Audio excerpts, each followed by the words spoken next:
Hello everybody, welcome back. In this video, we shall look at an interesting part of the snake game where we'll go a little bit deeper about how we should be setting the size of the snake head and the snake body costume and also how many steps the snake moves.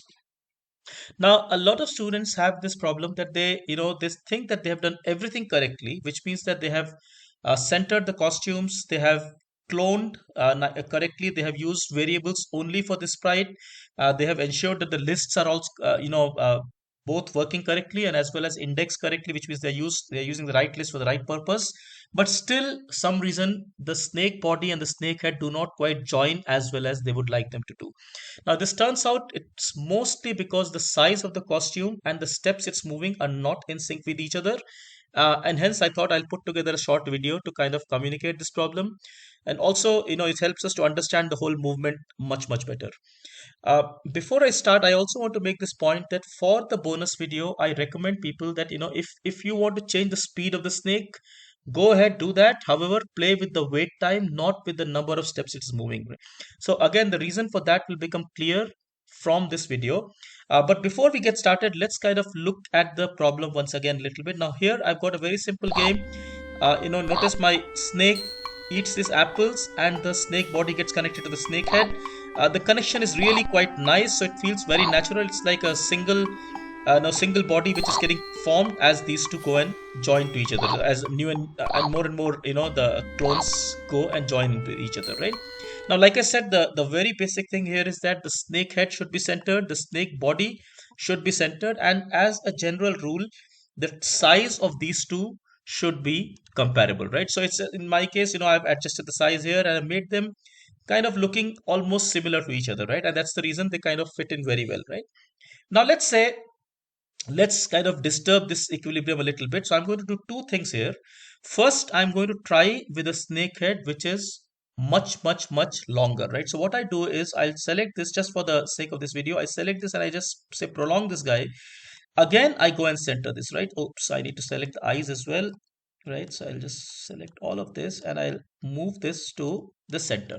So notice my snake head is centered, but it's now much longer compared to the snake body, right? So see what happens now, right? So one, of course, the game becomes kind of a little bit hard to play, but more interestingly, the clones don't seem to appear quite as nicely, right? So they're there, you see them when the snake turns, but you don't really see them underneath the snake, right? So it doesn't quite feel very natural, right? Uh, so let's go back to the original costume. So this was problem number one, right? Let's say I'll go back here and make this back again. But once again, remember to center. So centering is very, very important. So let's say I do center this correctly. Now, see if this works. It seems okay now, right? Now, let's look at another problem where, say, in this snakehead code, instead of, say, right now I'm moving by 15 steps, say I move this by 30 steps, right? So what's going to happen now is that so first, of course, the snake moves so fast that I have to be quite agile in controlling it. Gets hard to play, but most importantly, or more importantly, in this context of video, in the context of this video, you notice that the snake clones are coming kind of far from each other. It's not really attaching with the snake body. So the question is, what is really going on here? Why is all this happening? I mean, everything is done correctly, so why is this happening, right? Now, I first set this back to the right thing so that I don't forget. To sort of make my point, communicate this whole thing clearly, I have created a small animation for you. Uh, First, let's look at what happens when the snake and the snake head and the snake body are the right size and they are kind of moving in steps which are also comparable to that size, right? So let's say, so here say we have the snake head. Now I move forward and I say create one clone. Now remember, the clone actually gets created at the location that was previously the snake head's location. So remember, the snake head was previously here. The clone got created here, maybe because I ate an apple.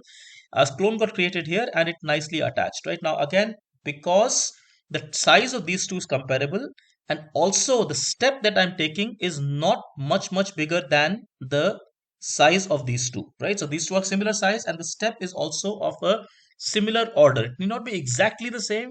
I'm not saying you must put a ruler there, but they are in the same order, right? So it works fine. So notice the snake moves. Maybe I'll get one more clone. It again goes and attaches to two locations because the second clone, so it attaches to two locations before the snake head. And again, because all the sizes are nice, it just fits in very well, and everything kind of works well, right? So I can, for example, create say two or three clones, so how many ever clones, and they'll all fit in very nicely, right? But now let's see what happens if the snake head is too long, right? So I've got a snake head which is very, very long. Remember, my clone is still the same size, which is about like size of this one of these steps.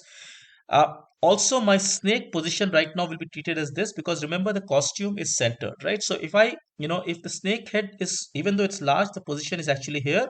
So when I move one step and I try to form a clone, the clone does form. However, as we saw in the long snake head, the clone ends up at this position. It's a little bit misaligned, but it ends up underneath the snake, right? And that's the reason you're not seeing it.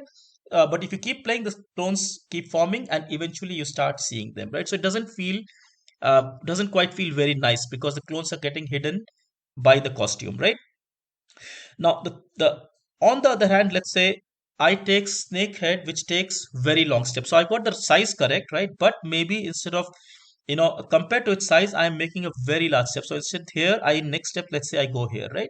But remember, the list is only storing the steps, I mean the locations of the snakehead, right? Which means that the list contains this value. So if a clone does get formed at this point, it will get formed at this location, right? So when I do form a clone, the clone ends up at this location, which was the previous location where the snakehead was, and hence the clone seems disconnected. And when I form the next clone, the same thing happens. And this is exactly what we saw when I made the steps too large, right? So once again, right, if we make the snake body much longer compared to the snake head, snake head much longer compared to snake body, yes, there'll be problems.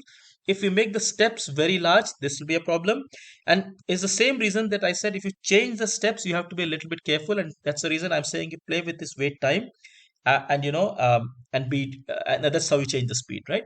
Now the question is, can I somehow figure out what is the right step size for a given costume, right? Now, in fact, the answer is quite simple. What I can do is to just test this before the game runs, right? So I can say when flag is clicked, I remove this code. I just want the snake body to show, let's say, at 15:0, because that's the step that I'm making. Sorry, at the snake head. And on the snake body also, I will just go to, so I'll say when flag is clicked, right? So when flag is clicked, notice I must undo these changes because these are just for the sake of this video. So what I've done is that I'm sending the snake head to 15:0. The reason is because I'm planning to move it by 15 steps. And the snake body I'm sending to 0, 0, because remember, the snake will go from head will go from 0 to 15. And if a clone is formed when the head is at 15, it will end up at 0, 0, right? So this is kind of like a realistic situation. If I did this, notice my snake head and snake body is kind of aligning quite nicely, right? You can do that with the costume that you're doing. Of course, the game is not alive, but that's just to make one point. If let's say I had made the steps 30 to test that, I could have said move 30, go to say point in direction 90, which is how the game starts, and make a jump of 30 steps and then just show. If I did this, notice there's a gap created, right? Which means that the step is bit too large for me to be taking, and hence I should not be taking this. I should just reduce this to say something like 15 steps, right? So the whole point is that the steps, the size of the costumes, everything should be comparable to each other. It need not be like strictly to some strict number, but there's a logic behind the whole thing that's working, and hence that should be followed, right? So I hope you found this useful. I hope with this you'll find that if you're doing everything else correctly, the clones are happening nicely and they're also connecting quite well. And I also understand why I say do not change the number of steps, because that's going to cause confusion in the way the clones are getting attached to the snake head, right? All right, thank you very much. Take care. Bye bye.